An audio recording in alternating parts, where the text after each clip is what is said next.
bagaimana sebenarnya harus berdoa. Tetapi Roh sendiri berdoa untuk kita kepada Allah dengan keluhan-keluhan yang tidak terucapkan. Bersama kita katakan, amin. Roh. Bapak Ibu, apa maksudnya kita hidup bukan dari roti saja? Kita perlu juga Roh Kudus. Firman Tuhan kita butuh, Roh Allah kita perlu. Roh itu menjadi penolong buat saudara dan saya. Saudara sudah alami belum? Halo? Sering Bapak Ibu. Roh Allah diam dalam saudara dan saya. Coba rasakan detak jantung saudara. Coba pegang sebentar. Ada hidup tidak? Jantung saudara masih berdetak tidak? Itu roh itu menghidupkan saudara. Dia ada dalam saudara dan saya. Dia menuntun saudara. Saudara banyak kali roh itu bicara. Tapi kita kadang-kadang seringkali nggak perhatikan. Ketika saudara bangun pagi tadi, saudara ingat hari ini hari apa? Kemana? Siapa yang ingatkan? Itu roh saudara. Roh Allah ingatkan saudara, hari ini ke gereja. Tapi kalau saudara bilang gitu gak mau dengar, rohnya juga gak maksa kok. Harus loh. Nah, roh itu lemah lembut. Roh Allah itu lemah lembut. Dia tidak memaksa saudara. Dia gak otoriter. Suaranya lembut. Ayo maafkan dia. Saudara bisa gak? Mau gak? Tapi gak mau. Enak aja. Dia udah nyakitin hati gua. Udah dilukai dikasih jeruk nipis. Wah nggak bisa. Bisa orang yang melukai menyakiti saudara bisa nggak maafkan? Tapi roh itu bicara, maafkanlah. Tidak ada maaf bagi. Tapi roh itu nggak maksa saudara. Nggak maksa. Demikian juga dia memberi pertolongan saudara dengan berdoa kepada Allah. Kadang-kadang kita punya persoalan, kita nggak tahu gimana mau berdoa. Betul nggak Bapak Ibu? Sudah pernah ngalamin begitu nggak? Halo, Bu ya dijawab. Saudara masih bersama saya? Kalau saudara punya masalah tuh udah banyak kompleks, masih bisa berdoa nggak? Urusan anak sekolah belum beres, urusan dagang, aduh masih acak-acakan. Ya. Urusan suami lagi, aduh suami itu bertingkah lagi nih, bangkit lagi, bikin kumat lagi nih. Nah, saudara masih bisa berdoa nggak? Roh Allah membantu saudara. Dia menyampaikan keluhan kepada Allah. Bapak, ini anak lu nih batu nih. Emang gitu, ya gimana? Dia punya masalah banyak nih. Tuh, tahu-tahu sudah, kok dapat pertolongan Tuhan? Kok selesai urusannya? Kok bisa begini? Itu roh yang menolong saudara berseru berdoa kepada Allah. Jadi anak Tuhan itu gak boleh putus asa. Amin. Anak Tuhan itu gak boleh bunuh diri. Ada yang sudah punya rencana bunuh diri? Jangan diteruskan Bapak Ibu. Ya combro masih enak, aduh bistro masih enak, mie agi masih enak. Janganlah buru-buru. Ya, jangan putus asa, jangan menyerah. Saudaraku, berita yang saya terima di media cetak, orang yang bunuh diri itu katanya Bapak Ibu sudah menyerah, tak sanggup lagi menghadapi masalahnya.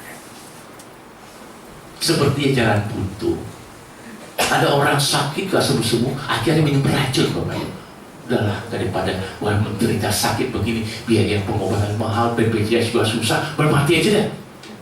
Itu yang ngomong ini siapa Bapak Ibu? Bukan roh Allah, setan. Saya mau saudara bunuh diri supaya saudara masuk neraka. Temenin dia. Tapi roh Allah itu memberi saudara kekuatan. Sabar. Ada saudara yang pagi hari punya masalah kompleks begitu, jangan takut. Ada penolong roh Allah dalam saudara. Aduh Pak Pendeta, aduh liar banget Pak Pendeta, pusing 7 keliling, ini bisa celaka 13. Jangan Bapak Ibu, gak sampai 13 kok Bapak Ibu. Ya, ada penolong. Kita perlu roh Allah. Kita perlu pertolongan roh Allah. Saudaraku, saya sudah 25 tahun pelayanan di Bogor, pulang balik ke Bogor seminggu 3-4 kali. Orang Jakarta tanya, kenapa Pak Pendeta? Kok apa? Nggak bosan? Saya balik tanya, kamu bosan makan nasi nggak? Wah, ada orang yang bosan makan? Saudara udah bosan makan? Nah, tandanya itu udah deket Bapak Ibu. Ya, jadi pagi hari ini ya, kita diingatkan lewat firman Tuhan, kita hidup perlu roh Allah. Tanpa roh Allah, kita sama kayak orang dunia, Bapak Ibu. Putus asa juga. Kalau kita nggak ada roh Allah, kita sama orang dunia tetap jahat. Bahkan tambah jahat. Orang dunia tambah jahat, Bapak Ibu. Kenapa sekarang ada teroris, Bapak Ibu? Teroris banyak, Bapak Ibu. Kemarin di Jerman lagi, itu heran, Bapak Ibu. Orang ditembaki dulu. Di keramaian, orang ditabrak pakai truk jalan kencang. Itu kan gelok, Bapak Ibu. Kenapa? Itu dia kesetanan. Setan. Bukan seling. Bapak Ibu, ini dunia tambah jahat, Bapak Ibu. Banyak orang kesetanan, betul Bapak Ibu. Masa orang disilet mukanya? Bayangin aja, masa muka disilet? Itu kan siapa yang, manusia mana yang tega nyilet muka orang, Bapak Ibu? Masa ada seorang ibu, anak di kantong plastik di bawah tempat sampah? Itu kan dulu nggak ada, Bapak Ibu. Ayat firman Tuhan mengatakan, masa ada seorang ibu sampai lupa bayi yang dilahirkannya? Tapi sekarang, aduh Bapak Ibu. Kalau kita pikirkan kejahatan manusia saat ini, setannya bingung, manusia kok lebih jahat dari saya? Iya betul Bapak Ibu, saking jahatnya begitu Bapak Ibu. Kalau nggak ada roh Allah, kita juga sama kesetanan Bapak Ibu. Kalau nggak ada roh Allah, yang ada setan Bapak Ibu. Tinggal saudara pilih yang mana gitu Bapak Ibu. Kita perlu roh Allah. Manusia hidup tidak dapat jasmani saja, tapi juga rohani. Lanjut Pak Dim. Kisah Rasul 1 ayat ke-8. Tetapi kamu akan menerima kuasa kalau Roh Kudus turun ke atas kamu, dan kamu akan menjadi saksiku di Yerusalem dan di seluruh Yudea dan Samaria dan sampai ke ujung bumi. Tanpa roh Allah, hidup kita tidak memberi kesaksian Bapak Ibu.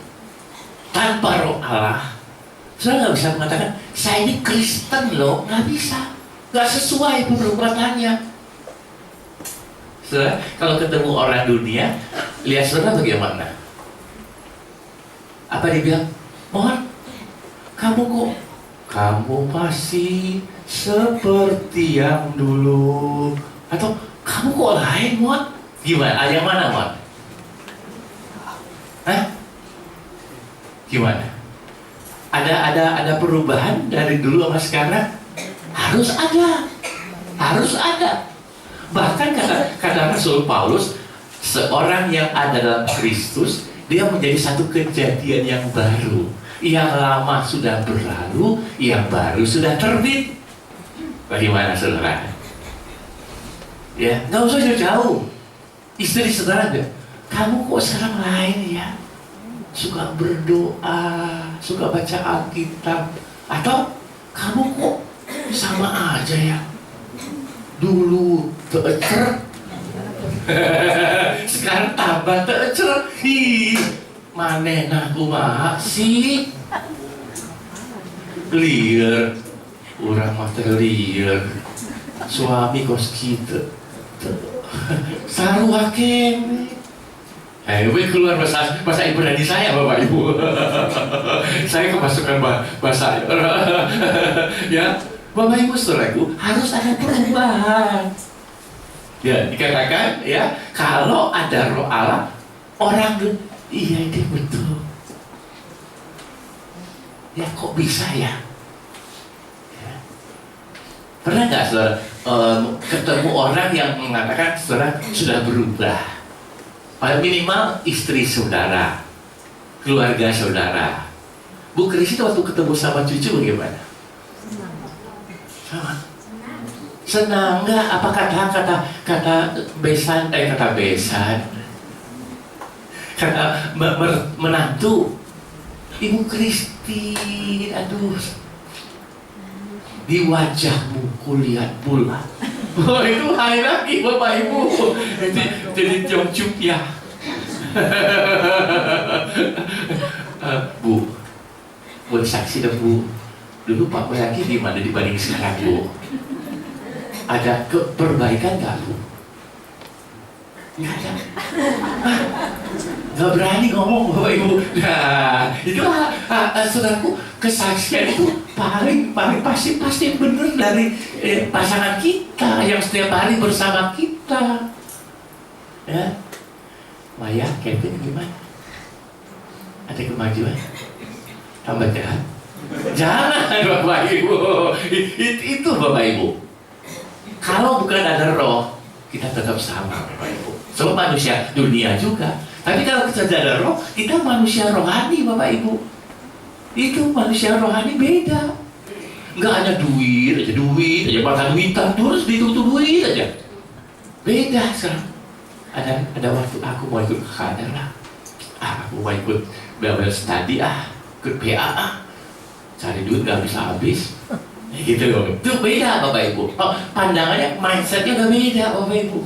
Nggak hanya duit dan pokoknya harta, kekayaan, harta, pokoknya kaya, cepat kaya, duit itu beda. Itu orang dunia Bapak Ibu. Kenapa orang judi Bapak Ibu? Kenapa Bapak Ibu? Mau cepat kaya, sekali menang 60 kali lipat. Waduh, itu togel namanya. Katanya, saya nggak tahu Bapak Ibu. Ya, orang tuh pada umumnya selalu mikirnya punya uang banyak, punya harta kekayaan. Orang kenapa orang simpen investasi, simpen uang di luar negeri? Nanti kalau simpen sini bayar pajak mahal. Sekarang ada tax amnesty, buru-buru tuh negara dapat beratusan triliun gara-gara modal luar negeri itu, simpenan luar negeri balik ke negara kita Bapak Ibu. Itu kaya bayangin Bapak Ibu, bukan lagi miliar, triliun. Nolnya berapa kan? 15. Tuh nolnya sampai ke turun jentrek terus tuh. Dari Jakarta sampai Bogor tuh nolnya tuh. Kekayaannya begitu. Kalau Pak Malek punya harta triliunan gimana Pak? Nanti malam mimpi di rumah. Gimana Pak? Gimana Pak? Kalau saya punya harta segitu Bapak Ibu, saya bangun gereja bertingkat-tingkat, parkirnya P1, P2, P3, pakai elevator. Lampunya pakai itu apa? Spotlight berkilau. Bukan bioskop. Kita semua saya bawa ke Israel, kita kunjungan ke Bethlehem sampai Yerusalem. saya punya cita-cita Bapak Ibu. Kita bersama-sama KKR bukan di Indonesia, ke Israel. Kita lihat tembok Yeriko-nya hancur. Jadi Bapak Ibu saudaraku, kehidupan kita harus beda. Kita harus jadi saksi Tuhan. Bukan dengan ucapan, tapi dengan kehidupan kita Bapak Ibu. Saudara jangan bilang, aku Kristen loh. Nih KTP Kristen loh. KTP Kristen tanpa pertobatan. Tetap saruha kene. Gitu wae. Ser. Gimana saudara? Sudah hidupnya pakai roh, ada roh Allah? Itu perlunya roh dalam hidup saudara. Betul Bapak Ibu. Dunia ini aduh. Dulu mana ada LGBT Bapak Ibu? Kemarin itu ada lagi perempuan kawin sama perempuan Bapak Ibu. Teng. Yang mana laki, yang mana awewe, sarua Bapak Ibu. Itu gimana itu? Coba bayangin, umpama saudara di sini perempuan berpelukan gitu. Ih gelo. Mana nama gelo? Itu terjadi sekarang. Ini terjadi zaman baheula di Sodom, Bapak Ibu. Sebelum Sodom, Gomora dihancur, ditunggang balikan. Jadi dunia ini kembali kepada zaman dulu jahatnya, Bapak Ibu. Saudara harus hati-hati. Jangan sampai terbawa. Rambutnya laki dikuncir, Bapak Ibu. Kayak pemain silat. Gelo, aduh, lihat orang. Saya kalau ke mall tuh bingung. Rambut hijau, kuning, merah. Aduh, bukan hitam lagi. Dulu kan peribahasa rambut sama hitam. Sekarang kok ada warna-warni, Bapak Ibu. Betul nggak? Coba perhatikan kehidupan manusia dunia. Tapi kalau anak Tuhan beda, Bapak Ibu. Beda. Kemarin saya lihat di tayangan televisi, ada yayasan Ruth. Dia menampung anak-anak korban perkosaan. Jadi hamil sebelum nikah, tuh mau dibuang bayinya diambil, kumpulin, udah puluhan, Bapak Ibu. Itu baru satu yayasan yang menampung. Yang lain gimana? Aduh, kasihan dah keturunan yang demikian, Bapak Ibu. Karena kejahatan manusia. Karena banyak kubu-kubu malam. Saya tahu kubu-kubu malam. Bapak sendiri tahu kubu-kubu malam. Di tempat Bapak ada nggak? itu udah biasa sekarang, Pak. Udah biasa. Saudara lihat sekarang ya, di Bogor udah muncul 101. Sebentar lagi nih, Bapak Ibu, ada kubu-kubu malamnya juga. Nah, itu gimana Bogor nanti? Apa saudara terlanjur juga? Jangan. Tuh, hati-hati anak remaja kita, Bapak Ibu. Yang sampai kena Om Senang atau Tante Gira. Wah, itu gimana Bapak Ibu? Itu gimana? Kita dibawa kemana generasi Yosua ini? Kalau bukan roh Allah yang memimpin kita. Amin. Ayat terakhir. Kalau dibaca berikutnya Dimitri. Yesaya 43 ayat 1 sampai 2. Allah adalah satu-satunya penebus. Tetapi sekarang beginilah firman Tuhan yang menciptakan engkau, hai Yakub, yang membentuk engkau, hai Israel. Janganlah takut, sebab aku telah menebus engkau. Aku telah memanggil engkau dengan namamu. Engkau ini kepunyaanku. Apabila engkau menyeberang melalui air, aku akan menyertai engkau. Atau melalui sungai-sungai, engkau tidak akan dihanyutkan. Apabila engkau berjalan melalui api, engkau tidak akan dihanguskan. Dan nyala api tidak akan membakar engkau.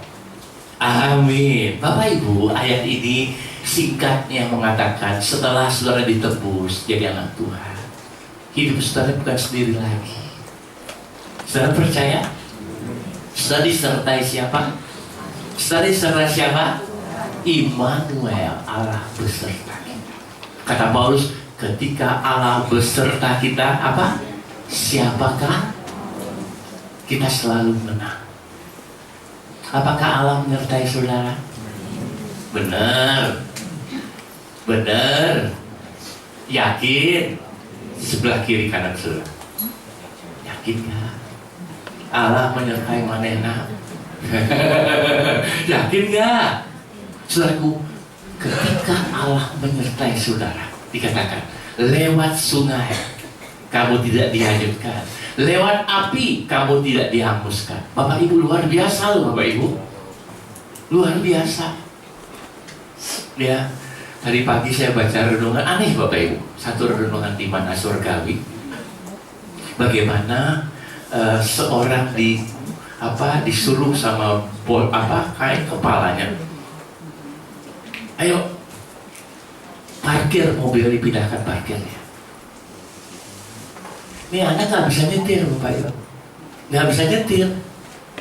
Tapi dengan iman dia jaga parkir. Setelah selesai dikasihkan kuncinya, nih kunci yang kepalanya ini yang jadi nangis.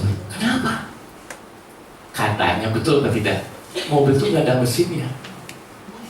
Gimana bisa pindah lagi? Yuk, pernah gak ada mobil bisa parkir tanpa mesin?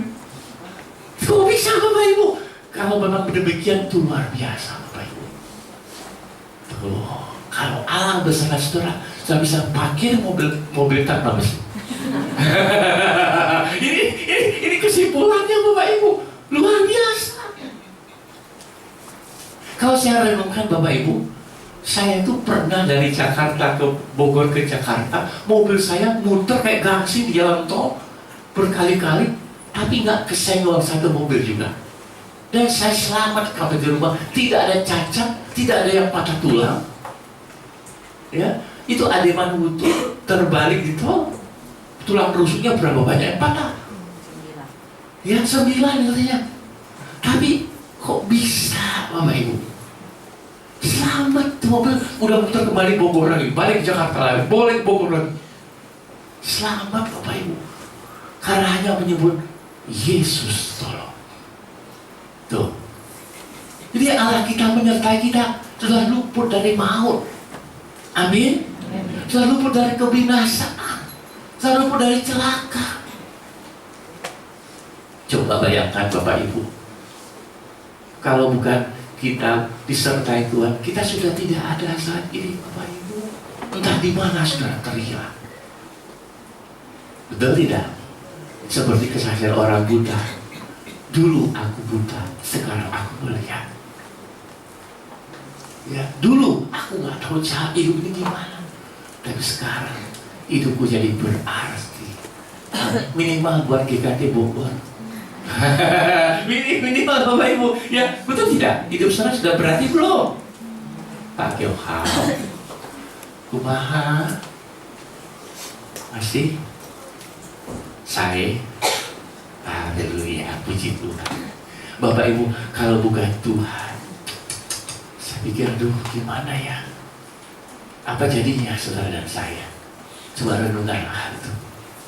Jadi ya, pagi hari ini firman Tuhan itu luar biasa. Ya, kita itu butuh firman. Kita itu butuh Roh Allah.